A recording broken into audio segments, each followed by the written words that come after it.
when you know. Yeah, that's our gas station. One of us. We need to do West Side. All right, let's do this.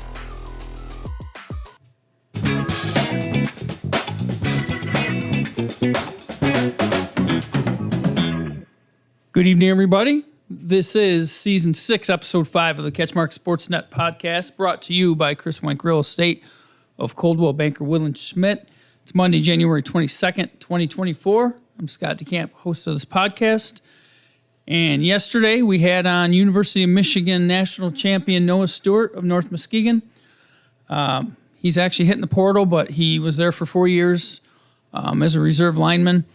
We had a great episode with him yesterday, just kind of hanging out with him and getting his stories and stuff from basically his lens of what that was like being at U of M and trying to block the likes of Aiden Hutchinson in practice and stuff like that. So that was pretty cool.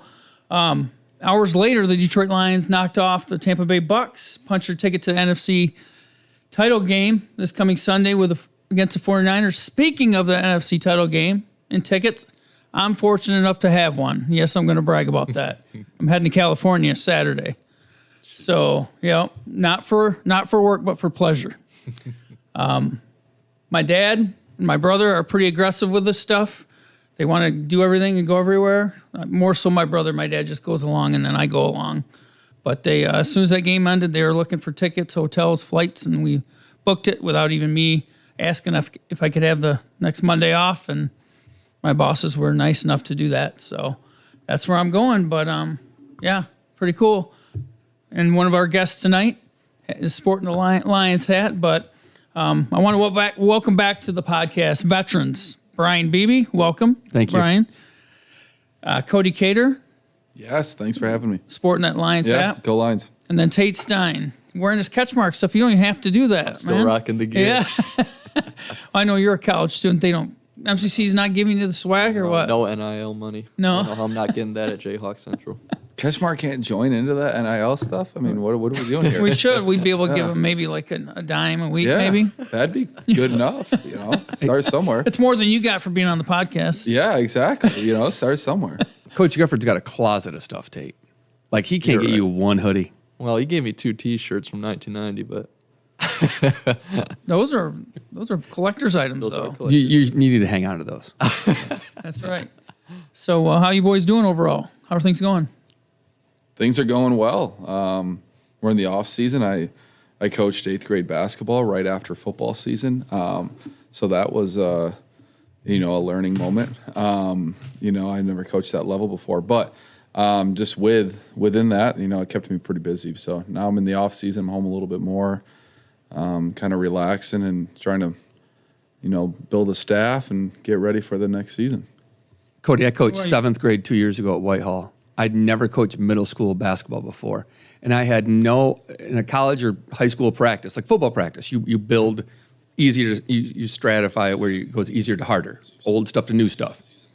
The opposite is true at middle school. Like, if you don't do something new in that first 10 or 15 minutes, they are capital G gone. Mm-hmm. And it was wild the first couple of weeks. Like, it was like everything that you do at a high school or college level, you have to flip that practice schedule for the 7th and 8th graders. Yeah, and then you really only get an hour and a half.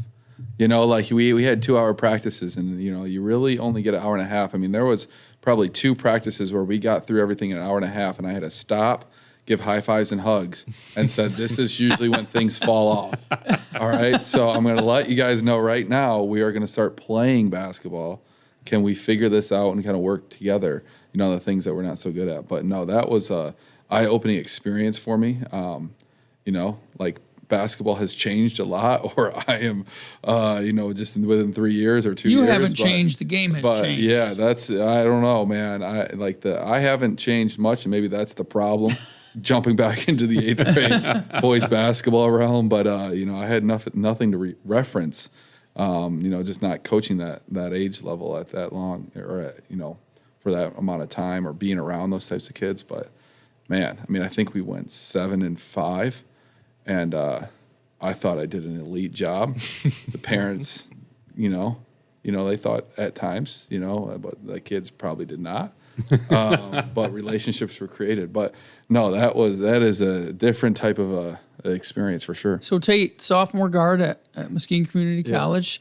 You've done some coaching with some youth. Do you still have that? Do you have those aspirations to coach down the road? Maybe. I'm trying to figure everything out right now. But going back to that, I refereed in the summer, actually one Reeths-Puffer team and a couple of the 7th grade teams. And you're exactly right. It is so different than what I remember even as a 7th grade hooper. But not only that, but the skill set for some of these guys that have had a trainer since who knows how long, even going to 7th, 8th grade is something. It was a marvel. Yeah, there's a few kids out there that are, being at that level now, and you get to kind of see what's coming through the different levels or different ranks around the area. Man, there are some players out there that I'm like, I can't believe that they're playing basketball like this at this level in 8th grade. But then, again, I haven't been there in a while, so I had no clue. Didn't you do some training with some Utes? I'm still doing some training. Utes? Still doing some training. Couple Vikings, couple Wildcats, couple kids from a couple different schools, but there's a lot of real hoopers coming up through the ranks in the Muskegon area. When I was at Whitehall, it was LaMarcus Graham, the freshman at North Muskegon. I lost 3 games that year, and they're all 3 with North Muskegon. Yeah. We lost in the final. We lost twice in the regular season in 7th grade.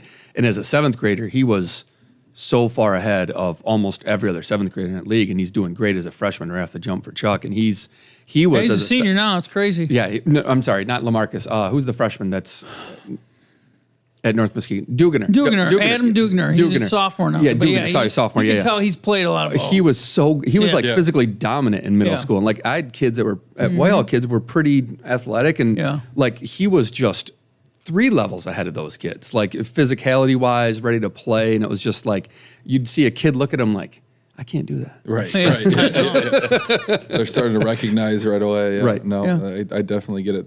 Yeah. So before we dive into what's going to be a great discussion around these great minds, let's thank our sponsors here real quick. Big Stone Therapies, Rescue 2.0 LLC, Grieve Law, Edward Jones with financial advisor Brett Adkins. You know that guy, I think.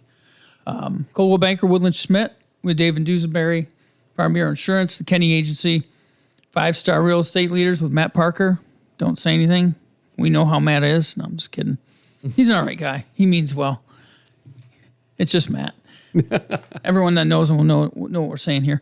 The Birdhouse, Scheid Plumbing, Heating and Cooling, Greenridge Realty with Chris Dykeman and Sarah Reel, and then, of course, our title sponsor, Chris Wank Real Estate. I don't know if you guys know the gentleman or not. He's up in the New Era, Shelby, Hart area, and he can hook you up with any of your real estate needs. So look him up, and if not, if you need help, get connected to you with him. We will set that up and get it going for you. But he's a big sports fan as well, so it's a good fit with him being a sponsor for us. So we appreciate everything he does. So diving back into it, we heard a little bit from Cody coaching some junior high basketball, obviously coming off a really strong football season at Puffer. For you, Brian, what's the latest with you? Tell everybody, update everybody on what you're up to these days. So I'm the athletic director, assistant principal at Mesa County Central High School, also coaching varsity girls basketball right now.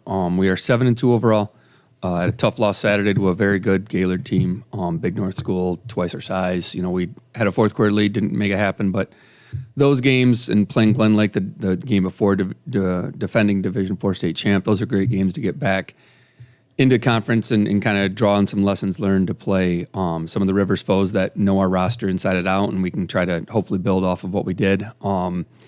It's been interesting getting back in the APAD role. I did it at Clare, and it's a really interesting. I tell everyone it's like the Lego movie. You have to be good cop, bad cop as AP and AD. As AP, you're constantly, it's the nuts and bolts, it's the tardies, it's the, getting sent out of class for doing things. And a lot of those same kids that you're having to discipline, you have to be their cheerleader when they're on the field or on the track or on the baseball diamond. And you have to really walk that line, know the kids, get them to understand that you're not always getting called into this guy because you're in trouble. Sometimes it's good things. But if you are in trouble, he's not there to like constantly hammer you. We're trying to get you to build good habits in and out of the classroom. So it's a different role. It's something that's very unique to kind of schools, MCC sized-ish, where you have to have somebody that can take some stuff off the principal's plate, but he also needs somebody to be an athletic director and facilitate all the stuff that goes into running a 7-12 athletic program. So it's a lot. It's a lot of hats. And my principal, Jeff Tuca, former Jayhawk, who I'm sure would have some great stories for you, Tate, is a good dude, solid dude, has coached, knows it, has kids in the district, and is a really good guy to work for. So it's been good. The only piece I picked out of there was you said make them understand. Isn't that a Varsity Blues It line? is, yeah. Sometimes you just got to make them understand. seen that That's movie, exactly haven't right. I've seen the movie. Yeah. Make them understand. That's small town football, right? Tate, that movie probably came out when you were.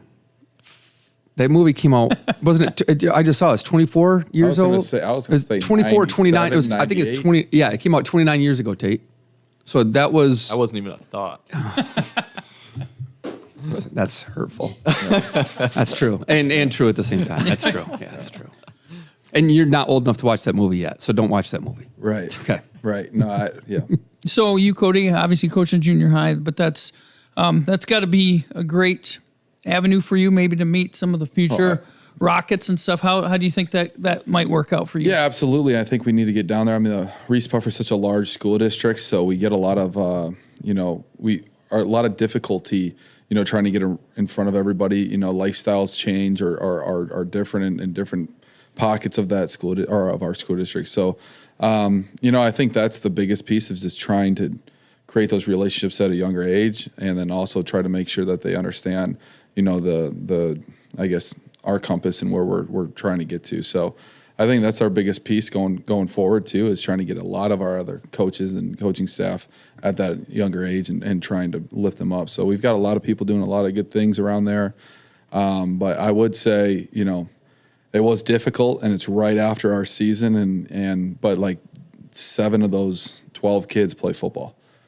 So they already have a jump start and with our relationship and their understanding, kind of where I come from as well. So, they might see a certain part of me, at different times, and now they kind of understand maybe where the backbone is. So, it's interesting, it was interesting, but we're in a better spot going forward right now. And how would you summarize your football season? Yes, the football season was great. I mean, something to build off of.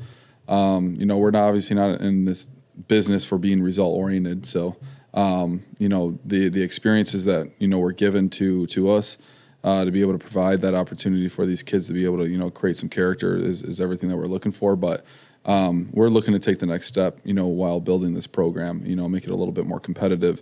I think Goose Poop just put out a video of ours, and like the question that they stated was, is this turnaround for real? And really only time will tell. But it's just all about it's a business all about people. So we're doing everything we can to try to get the right people around our community, so that we can build something that's sustainable and ready to and give these kids a platform to be able to grow. So we're excited for it.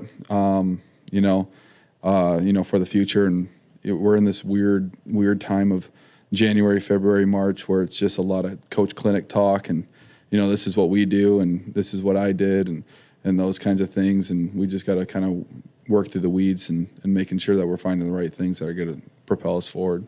And I mean, you've run into teams that are winning state titles. Right. Last year, your season ended against Forest Hills Central, which won it this year. Got to the finals last year. Right. Then Muskegon, of course, they got it done this year. So, yeah. I mean, you're seeing the best of what's out there. Yeah, we took the job for that reason, I think at the end of the day, we wanted to put ourselves in a conference and in proximity of some of the best coaching staffs and the best programs, in the state. And we obviously did that, putting ourselves right in Muskegon County. So we know kind of who we're going against, and we're opening up against Forest Hills Central, who just won a Division III state championship this year. And then obviously Mona Shores, who knocked us out last year. We're back with them. We're back with them. We're back with Muskegon. We're back with Byron Center. We're back with Caledonia, who's in the Division I state championships a couple years ago. So we're obviously playing a conference that's going to get us ready for the next stage in building this thing. So we're excited. We got to go play them, if we want to find out how good we are. And I felt like, the last 2 years we built a foundation, but now it's, let's go find out who we are and what we need to do to, propel ourselves. That was kind of the Montague's model as well.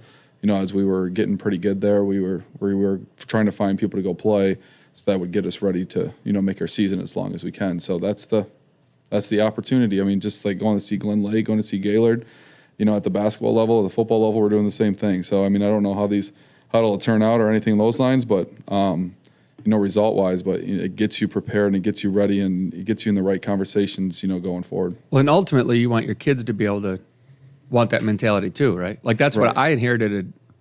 A lot of returning kids that want to go out, like they know where we're at right now as a program, and you want kids that want to accept those challenges also. Like, hey, look, this is where we're at. Like, these are the people we should be playing. These are this is where we're at as a program. Right, and I think too, like because of proximity and who's in our conference, the last few years or however the OK does it, I'm not sure. Because every 2-3 years, I think they however they do that, but playing Zeeland West, that obviously made to a state, semifinal in Division III, who lost to Forest Hill Central, who obviously won it. And then we're playing Muskegon, and who just won it, and then we also play Mona Shores. So all of us were put in the Division II district, and because of that, we all kind of felt like whoever got out of this district, we're going to have a really good chance to go do it. And it proved to be true. So we want to go play people. I think our kids are only used to that right now. In the last 2 years, like we're going to go play people. And now that we're going to go find, the Division III state champion, and then we're going to go play the, Division I state, runner up from a couple years ago.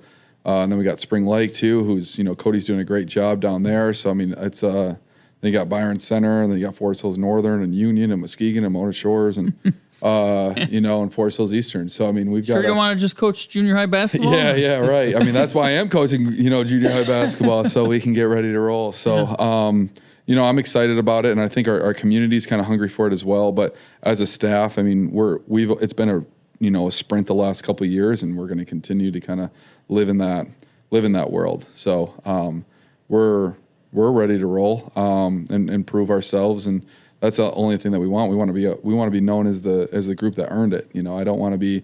It's hard to earn it when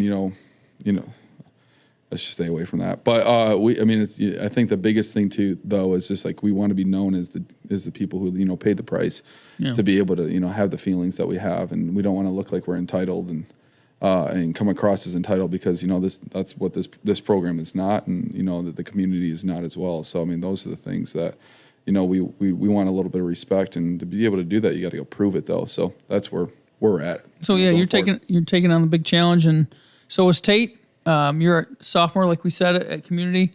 Looking at your stats, I think you've played 13 games. You've started all of them. Yeah. How are things going for you? What's that been like? 'Cause last year you came off the bench, as in the reserve role. Right. What's it been like in that starting role this year for you? It's obviously a lot more fun to start, obviously, but I needed that first year as a learning curve, because adjusting from the speed and pace of something like the West Michigan Conference to even just junior college basketball, it's a wide margin, because you're playing against guys who, they got a little bit of skill, but defense ramps up. You got to really be able to push the pace. You got to be able to keep up, sliding laterally, everything. So that first year was a great learning curve for me.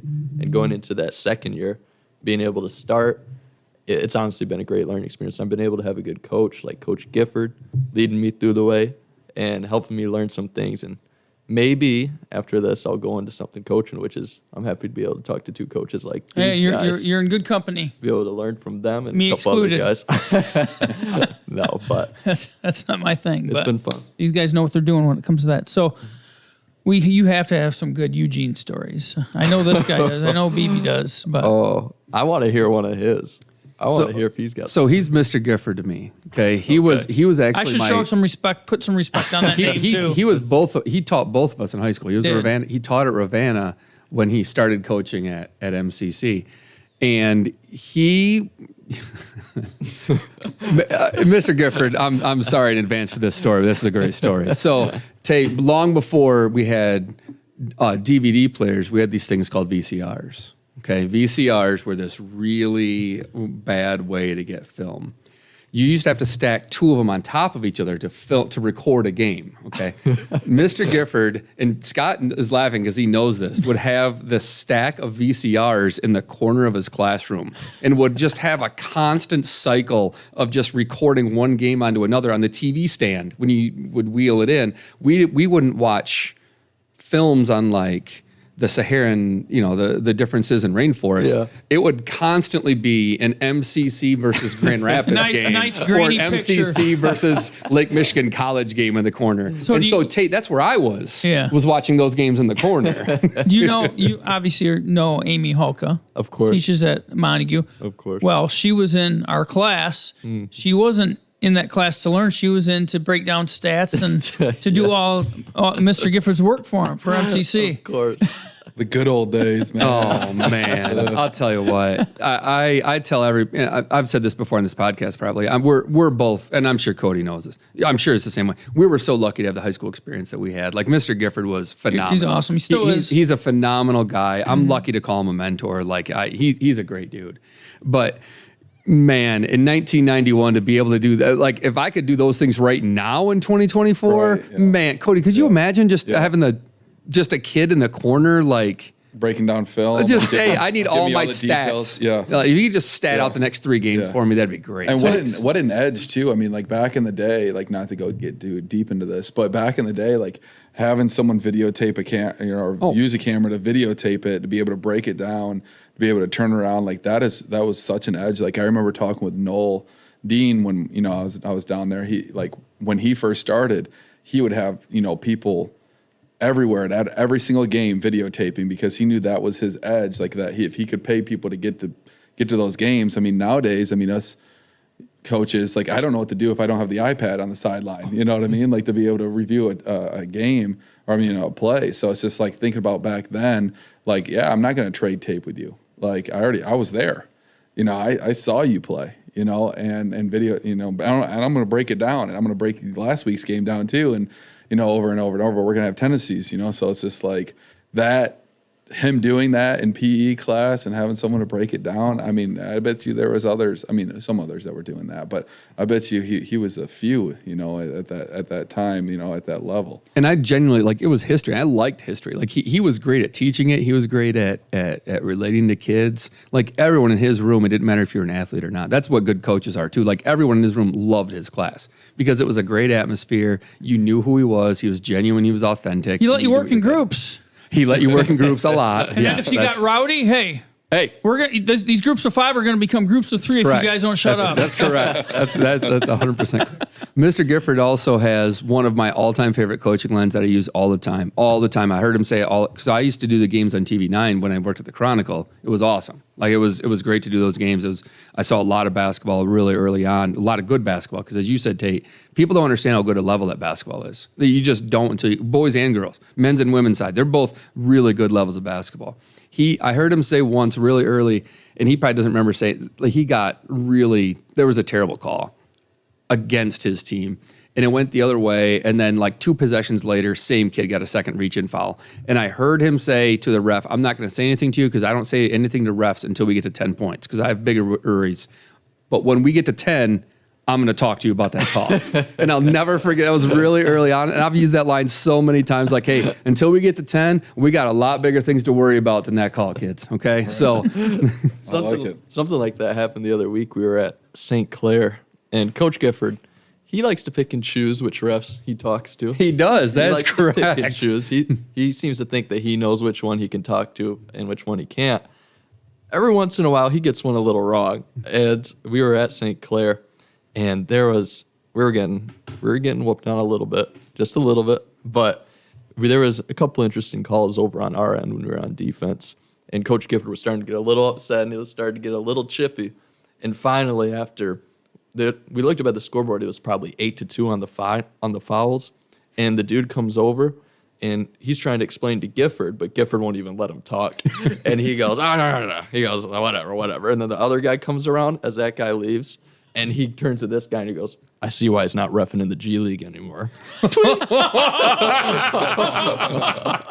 See, he does have a good Gifford story.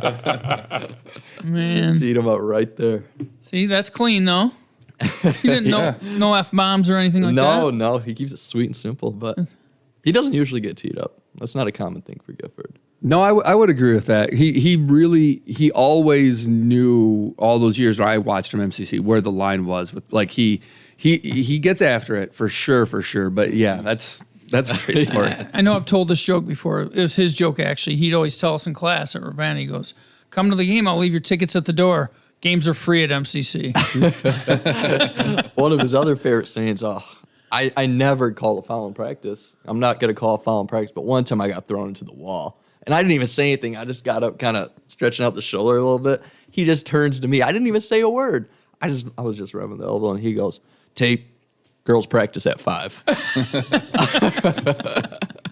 Didn't even say a word. Yeah, he's an all-timer. Like truly, that place is lucky to have had him for so long, like to be stable, to have an AD that can lead that program. And they've had success in so many athletic programs there when he was an AD because of like just his stability, him, Gaffner and wrestling and I mean, they've had so many good programs there over the years, and it's truly is a great place for our county to have for kids to go there, to explore, to kind of make that next step of whatever it is they want to do. So. Absolutely. The only knock I would give MCC is they employed John Rockema, so I don't know how much I trust him with that one. Yeah, that's Questionable judgment over there. not great. So They had no one to choose from. I mean, He applied. I'm just sour that he didn't remember me when I played baseball at MCC, but it was a pretty forgettable 1.5 years that I spent with the Jayhawks. So anyhow. He did apply before the internet, so that's right. So high school basketball. You're coaching in it now, Brian. You've coached in it. You were successful with the Montague Girls program. You're successful. You have been and you are with MCC, Mason County Central, that is. Let's start with a shot clock and maybe other rules. Is that something that's in the works? What do you guys think about that? Does it need it? High school basketball need it? Well, I've said this before that yes, the answer is yes. I know that it's expensive, and it takes another game worker and stuff. Roughly half the states have a shot clock in high school basketball. I know that there are more and more every year. There's one or two more showcases. That's like a weekend at either a college or a venue will bring in the portables. I think it's important on a few different levels. But the number one thing, especially in the girls' game, now that they went to the fouls in the quarters, we had a game, our game against Gaylord, we had no fouls until about the 2.5 minute mark. Then it's a back and forth. They have like a minute long possession. We score. Now it's like a 2-point game with 1:10 left. We still don't have a foul in the quarter. So what are we going to do? We're going to beat the crap out of some people. And we took a couple of, we're trying to take fouls. And so a shot clock speeds up those possessions before that, like it does in the college game, to where you don't get behind the 8 ball with those fouls, and you can play a more traditional game with a shot clock rather than hold, chase. Then it just becomes who's faster and who can run away from kids instead of like what the game is intended to be. So I'm pro shot clock. It's always interesting to talk to people because I don't think as many people are at the high school level, but I think it'd be necessary.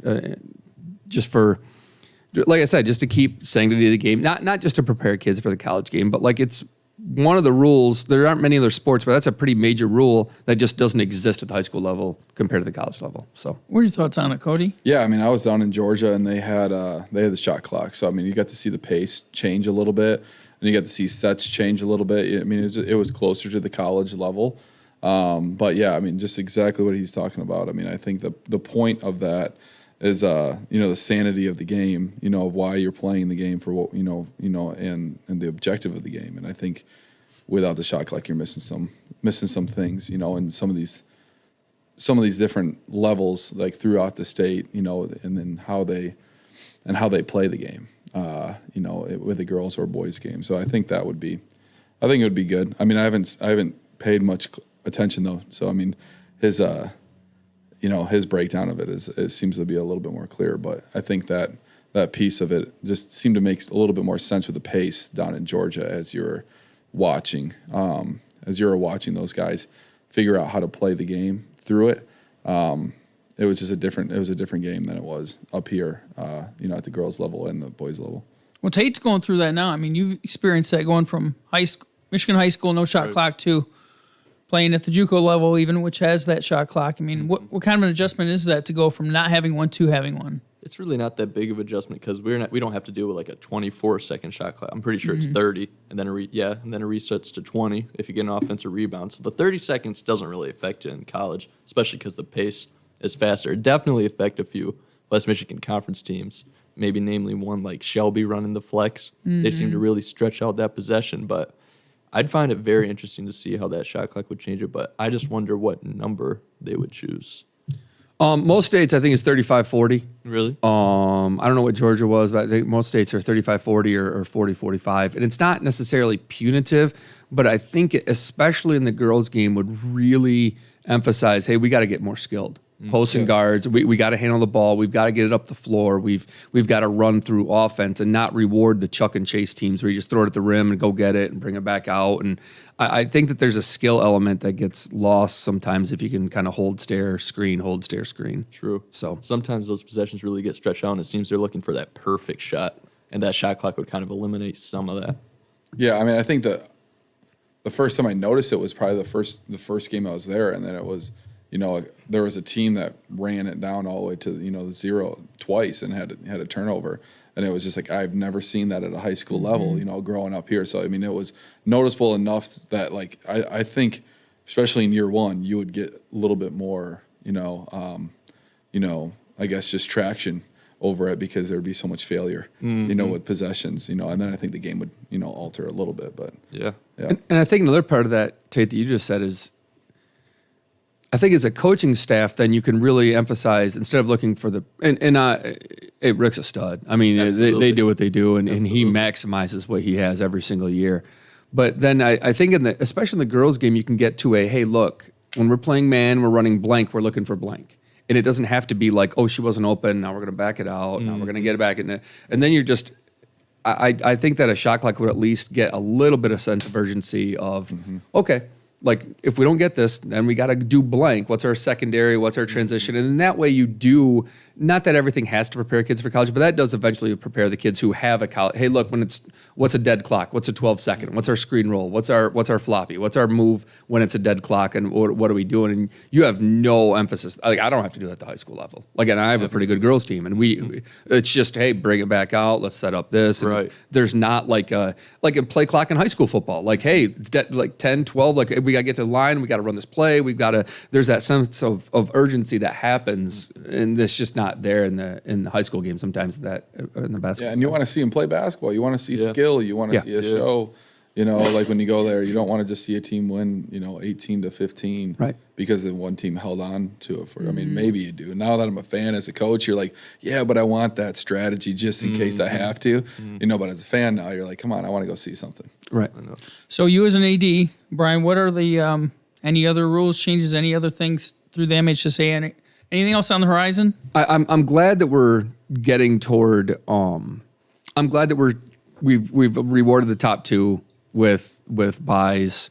I'm a guy, and I'm in the distinct minority of let's just see the whole doggone thing. Like let's go. Like Ohio's done it for years. They literally like you get the slot, you're playing. Like let's just see the whole thing. I mean, I'm all in favor for something along those lines. Like I get that you got to beat somebody at some point and but like when you're in a 5-team, like we're in a 5-team district this year, and the other 3 schools are completely randomized. So in a 5-team district, there's a chance where the 1 seed gets a walk or the 2 seed gets a walk, and it doesn't really have anything to do. And I know I'm not going to put anyone on blast, but I know what's happened in soccer where people play games the last couple games of the year with, oh yeah, we know it's going to line up like this. If we're the 2 seed, we'd rather be the 2 than the 1. So we can maybe not schedule this team, or maybe maybe we'll throw the JV. Like I know what's happened. I mean, ADs talk about that all the time, and the random nature of that. Like if you're going to reward the 1 seed and go that route, I know it's not quote unquote high school sports, but if we have a system in place to reward the 1 and 2, let's just see the whole doggone thing, and just go from there. And that's nowhere near happening, but that would be the one thing that I wouldn't mind. And going to Cody, and I know Cody's going to have an opinion. I don't know what it is. I'm in favor of the Indiana model for football. I just am. And maybe I'm in the minority too, but let's play 8 games because scheduling's a monster for high school football. Everybody gets in. Is that the model you're referring to? Yeah. The 8 games. Scheduling's super difficult. Like I did a pretty deep dive in this last year. Like Wisconsin schedules. There's states that schedule high school football. Like that you give the state, here's who we'd like to play, who we don't want to play, and the state gives you a 2-year schedule. Like it's a monster. And the MPR is interesting. it's still a work in progress, I think, for football. And just like in any sport, there's ways to game it. There's ways to try to schedule your way into something as long as you have a dance partner in the schedule. But I just think an 8-game, it just makes sense to me. It just does. And I understand the blowout term and 1-8 in the beginning, but man, there's blowouts every week. There just are. It's just the nature of it. There's going to be cyclical. There's going to be good and bad, and blowouts are going to happen during the regular season. They're going to happen they happen every walk of the playoffs. It's not just a first week thing. So yeah, I mean, look at what the OK Conference just did. I mean, we had to change of football and all the other sport and created 2 different conferences. Because of the NPR, because of the different issues that have been created because of that system. But I don't know what one I'm on yet, or what way I lean. I think we should be ranking region though, like in all sports. Like that's where I've always leaned. Like the region just makes sense. I mean, being down in Georgia too. I mean, you win your region, so it changes every 2 years. They vote on it, and then your region changes. And then you go play those guys based off of enrollment. That's really all it is. And so they go play their 5 teams in the region, but your first round of districts in football could be 5 hours away. So it's not really districts, but it's just your first round of playoffs. But I just think Michigan could easily just, let's rank these guys, through NPR, through region. And obviously we would have liked that this year, that's why I bring that up. But right. I think just overall, basketball, kind of makes the most sense too, because there's hotbeds, in certain areas, and you're going to have to go play someone anyways, but it'd be nice to go play them in a regional final and make that venue a little bit bigger and ticket sales and all of those things. So I'm a big, I like region. I don't know if I play everybody yet. We did that with COVID, and obviously, we fared well in that, but I think, there's other issues that come from that, but it would create more rivalries. But the OK Conference allowing us to go get 4 new conference games kind of helped us with that. Because of our conference was all Division II or Division I, we were allowed to kind of go, okay, now we have some flexibility. Let's go play some neighboring schools that we can, create some type of rivalry with, and communities are going to show up to go support one another. I like that model, and we still be able to get our points and you win. Like the Spring Lake, for instance, right? Or like a Spring Lake, yeah. So, but if you don't play anybody, does Reeths-Puffer, or if everyone gets in, does Reeths-Puffer play, at Whitehall? Or does Muskegon play, a neighboring school? There's just a lot of conversations that could get created that could be really, really good, across the state. But I don't know. I just try to stick to coaching football. I'm not in that seat. Yes sir. Let's go here and let's go play these guys. But the ranking in the region just seems to make sense, and I think basketball, they should have just as many divisions as football, but or at least, a couple more. It never made sense to me that, a school with 444 students was going to play a school with 810 students or whatever, and they're both Class B, that never, or Division II or whatever we call it now. That never made sense to me either. Just based off those schools are going to go play tougher competition throughout their entire schedule because of their enrollment size, because that's how the conferences are created. And so you're already at a disadvantage if you're a smaller school and you're a public school and you're going to have to go play that team in a district, championship or first round. That made very little sense to me too. So it seemed like a couple of these sports probably could have added a few, but I know that we played the NPR system this year. We went and played people that we knew that was going to allow us to not break us, and kick us out of the playoffs if things didn't go well. But we are also going to be able to create some playoff points just because of the people that we're playing as well. So the Zeeland East and the West, they're smaller than us. There's a lot of schools that are smaller than us, so we had to go play some schools that we knew that we should find a victory that allow us to make the playoffs. So I think we played that system that Brian's talking about. So I think there's one way, and the scheduling thing is real. That's been a whole issue with the OK Conference. So that's something that Mona Shores, I think, and some of these other, neighboring schools, Muskegon, they have to go find 3 more other teams to go play still, and we're in January. It's going to be February quick, and then, it's going to start going out of state and trying to find these games. So, that's all, based off of that football piece. Yeah. So you mentioned the coaches clinic. Were you at that over the weekend? Did you head down there? And what was that like? What is that like? First of all, what's the objective, and any good speakers that you got to listen to? I think the objective of that now is to probably sit around the round table and talk ball and get to know some different coaches. But I think the Glacier Drive and YouTube, and there's just so many ways to get content now for a lot of coaches. If you know what you're looking for, exactly. But also just watching your own film from the year previous and breaking that down in January and February, we're a little bit more objective. That helps as well. So I think there's a lot of ways that just technology has helped create just better content for coaches and knowledge for coaches because of the content. So I think these coaches clinics are good to hear people speak and see eyeball to eyeball and those things. But there's a lot of ways to kind of get information now. But the coaches clinic, the main objective is probably to go out with a better idea of where you want to go with your program. But programs are always good. The high school coaches are the ones that I like to sit in on just because they're going to talk about things that actually matter in our programs. And nothing against the college guys, but they live in a different world. And as a head coach, you're trying to get to closer content to what you need. So two platooning offenses and defenses to building culture and strength training programs and real man stuff. It's just those are the things that you want to kind of fall into when you're the head coach. But those are the main objectives. But it's good seeing people, good seeing vendors, good seeing and doing that whole thing. I think that's the people on my staff say I need to go be friendly more, and I'm working on that. It's been a 2024 thing, and so this was my first opportunity to go be friendly and go on a little apology tour. So with my chippiness, so it was it was good to see people eyeball to eyeball with those things. So on that football topic, Lions topic, you're sporting a Lions cap. Where are your allegiances, Brian? You like anything sports related? Yeah, I like sports. You do in general. Yeah, I like sports. What about NFL? Who are you riding with?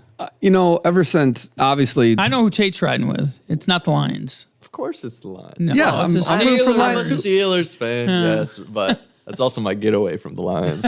But now I don't need to get away. Just in case. No, I don't He's need one to of these get gray away. area guys. Hey, if we're good, I'm from Michigan. I should be a Detroit Lions Whoa. fan. All right. No. It's not like that. Okay. It's not like that. Okay. No, I'm All a right. Steelers fan, of course. That is a little bit of a getaway, but Yeah. You said it. yeah, okay. Well, whatever. BB. We were probably all Eagles fans for 9 years. Yeah. That's how it is. With the whole Ravenna connection there. Todd Herman's. I was a Colts fan for 1 year, and then it's been I want the Lions to win. You can't not want the Lions to win. It's just how it is. I have to say, by the way, you brought up Eagles. I can't help but mention it. Jason Kelsey, is that everyone's dream? What he did To be yesterday? shirtless in public? Shirtless in public, guzzling shots out of a bowling ball. Right. Hopping down from the suite, Yeah. chugging a beer, hopping back up in the suite. Yes, Yeah. shirtless. You saw all those video clips, right? Yeah, I watch the game. I like sports. I think we've covered that. Yeah. I'm gonna give my first unpopular opinion. Who cares if they show Taylor Swift? Show her 1,000 times. I don't care. Doesn't bother me. She's great. Who It's doesn't? entertainment. I don't care. You don't watch the game for that? No, I watch the game. My daughters do. If they show her, they show her. It's great. Good for her. My daughters didn't care when the Lions game was yesterday. They're like, when are the Chiefs on? Oh my! Yeah. Yeah, exactly. That's 100%. Yeah, and I think I'm I'm a football purist. I love football for what it is, and I do not care. No, and the people that I talk to do not care. And my wife's even hey, did you see? Yeah, I did see it. It's 8 awesome. times. No, I'll tell you, Cody, my wife was the biggest Tom Brady fan because she's a front runner and she likes winning, and she thought he was good looking. Right. When he retired, she has quickly glommed onto the Chiefs. She watches every Chiefs game now for that. But who cares? I don't know. Bunch of out of tune old men. No, I'm saying I'm into it. No. Yeah. Oh, trust me, I know plenty of out of tune old men. Tate. We can, No, but the other people, I get it. I get what you're saying. I don't. not an unpopular opinion at this table. Thank you. Okay. I agree good. with you. Yep. It's good. So what do you guys think back into the football portion, the old guy, old crotchety guy? Let's talk about the Lions, those damn Lions, and they sucked for a long time. And I mean, what do you guys think about what they're doing and Campbell and everything that's going on right now? Aspirations, man. Like, that's how I feel, like, watching it all, listening to the way the players talk about Dan Campbell. I'm talking about like I know him. But like listening to like the way they talk about him and just, and what everything he resembles and the means of the city. And this is what we wanted, man. I mean, I think, when we watched the Lions at 1:00 on Sunday growing up, because they never had a primetime game, and it was always on Sunday at 1:00. Like, this is everything that that we wanted to get to. I mean, I still remember when Charles Rogers got drafted. I remember where I was. I remember when Calvin Johnson got drafted. I remember right where I was. Matt Stafford. I remember Barry Sanders, against the Jets. Like, I remember, these games, like, and I bet a lot of Lions fans do. It's not just me that, where they were when they saw that happen. And so I think, like, I just don't want it to turn into the Cubs. Like when the Cubs started getting good and all the people were like, Wrigleyville, I've been there. I love these Cubs, and they're growing it, and you're just kind of going like, yeah, me too. Like, I love the Cubs. Is that an indirect shot? Is that an indirect shot? No, I didn't know he was a Cubs guy. Is he a Cubs guy? No. The whole line is because he's No. got his backup team. I mean, kind of then. No, I just, like, that's the one thing I'm worried about. Like, and I mean, they can have it too. Like, I'm not, it's not just mine, but like watching these guys and, the older guy, and then they did the whole, pregame thing, like, that is like everything that we want this to be. So I mean, like to be able to go out there, that's going to be unreal. But for you, but like that is, I'm all in on this. I'm following it, been following it for the last 3 years. I mean, that's something that you can part of the chapter book. The wild thing to me, I mean, he flamed out as Miami's head coach. Like, he was bad, and he clearly learned lessons he had to. He gives Glenn and Johnson everything they need. He gets out of their way. He empowers them. It's crazy how freely they play on both sides of the ball. Like, that's my thing. And I'm sure you know more football than me, but they play free on offense. Like, Goff's a veteran quarterback and he's slinging it. I mean, they've got weapons. Obviously, they built inside out, which I think you have to in professional football. Both lines are great. They've got some back seven issues on defense that might rear their head on Sunday against Kittle. But I don't know, man. That's the thing to me, that like he is 7 Red Bulls and a tin of Zinni, but man, he clearly, no one is unafraid in his building. I mean, they do their jobs. They do it to the best of their ability. He's let everyone. I'm sure he's not hands off because he's a head coach in the NFL and they're type A to the max, but he clearly has let everyone do what they're good at in the building. It's just how it is. No, and they sell out for him and they play for each other, it seems like. Or they believe in whatever he's selling. I mean, that's the biggest thing. And the way that they talk about him, I mean, I think that piece of it is really cool too. I mean, when you hear the way that the coaches talk, the players talk about him, in their own interviews, I mean, like, that's, I don't think he's paying them to do that. And I don't think it's the Patriot way where, you can only say so much. I mean, this is genuine. It's authentic. I mean, it's these guys, like being around him. They like being or being a part of what they're creating. The whole Spielman thing, like when they brought Chris Spielman back in and put him on part of whatever board, that they did. And, you can see his fingerprints too, yeah. Yeah, and you can see like he's, I think Dan Campbell's obviously like an extension of him, and like the whole thing when he was interim at Miami, and it was just he was having them do down-ups and having them do some Oklahoma and stuff, and guys just weren't really feeling that, and then he comes up talking about kneecaps and in Detroit, and then talking about caffeine and how much he has, and Detroit people love it. Miami guys probably would have not understood it, but like, the Detroit, just like that blue collar. I mean, did you see the last bit about how cold it is right now? And, and he's comparing that to California and, and just the auto workers around here. And I mean, it was just, that's, what we were kind of longing McDaniel's for. wearing capris again. Yeah, so. right. And I think that's all it is. Think about the bad boys. I mean, like that's everything. They resembled Detroit. Even the 04 guys, like those guys resembled the team, resembled Detroit. Like they built, this, kind of culture, this messaging systems, through that, of what the city needs. I mean, it's nice to see, man. I'm happy. I grew up watching them. It was on at 1:00. I would be in the back room of the old farmhouse I grew up in, and my mom would be screaming, "Go baby, go" to Barry Sanders. I mean, it's just like, having my wife and I sit down and watch it now. I mean, it's just like you're talking about storylines, and she can, it's for every Lions fan out there. I mean, this is a good time to be. So Tate, is it? I'm not trying to make fun of you anymore on this, but you being a younger person, is it cool now to be a Lions fan? Is it cool? No, I think right now it's definitely cool to be a Lions fan. I mean, it wasn't. You think about 3-4 years ago, 5 years ago, 2019, Lions went 3-13. So you definitely got to give a shout out to Brad Holmes, who took over 3 years ago, and what he's built. I mean, signing guys like Dan Campbell to lead the group and picking up all these new additions in the draft and building from the inside out. So maybe now it is cool to be a Lions fan. No, I've had fun even just listening to sports talk, like 97.1 out of Detroit.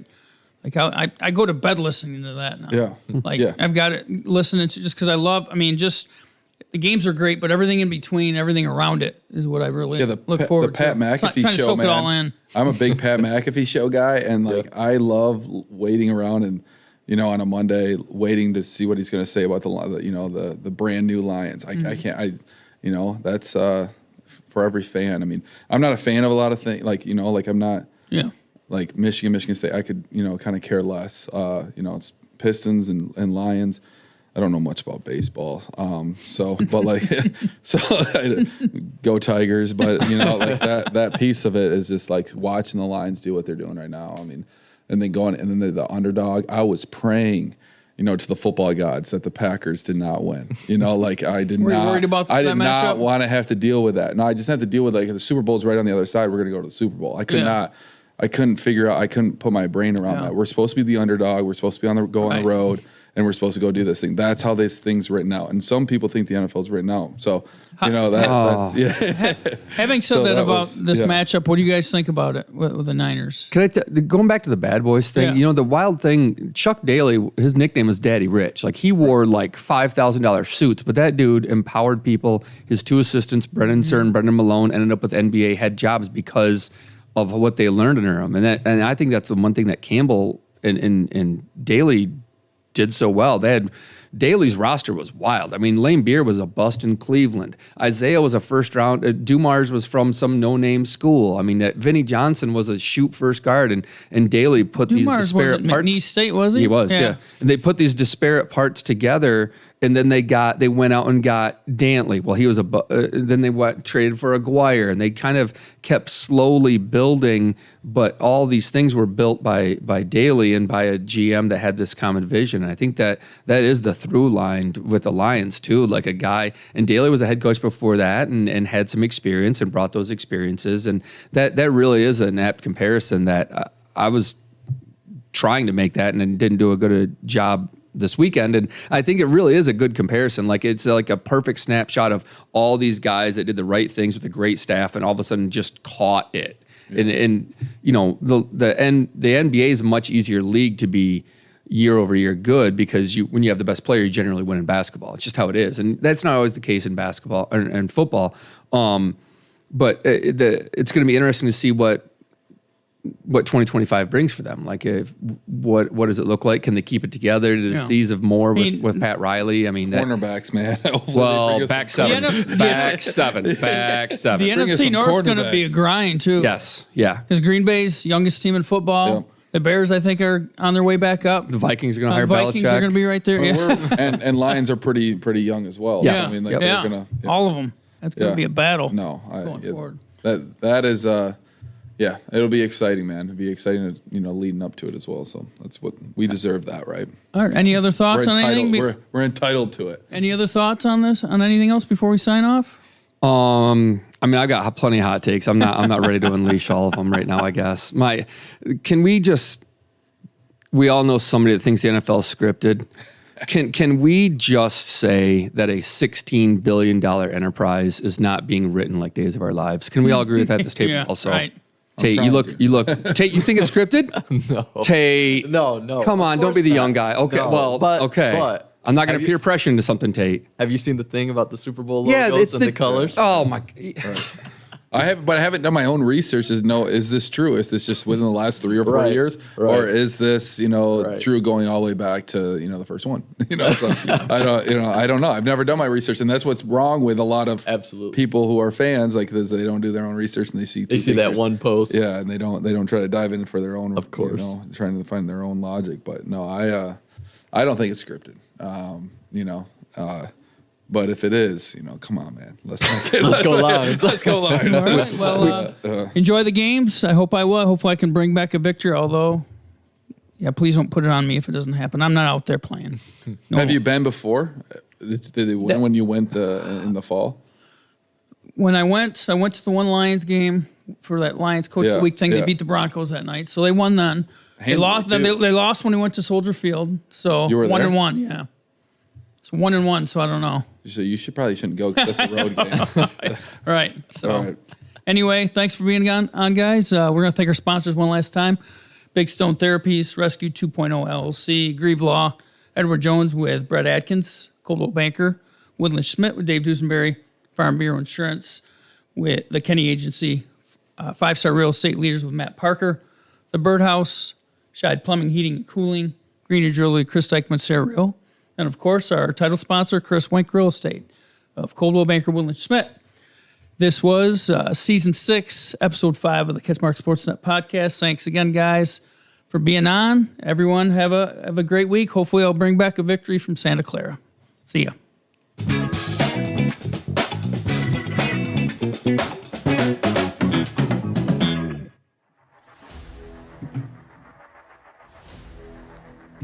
Chiefs are winning. Chiefs are winning. Man, the Ravens are really good. I'm putting a lot of money on the Ravens. Really? I already got Chiefs 3.5. Yeah, I do. Mahomes is 9-2 all time. No,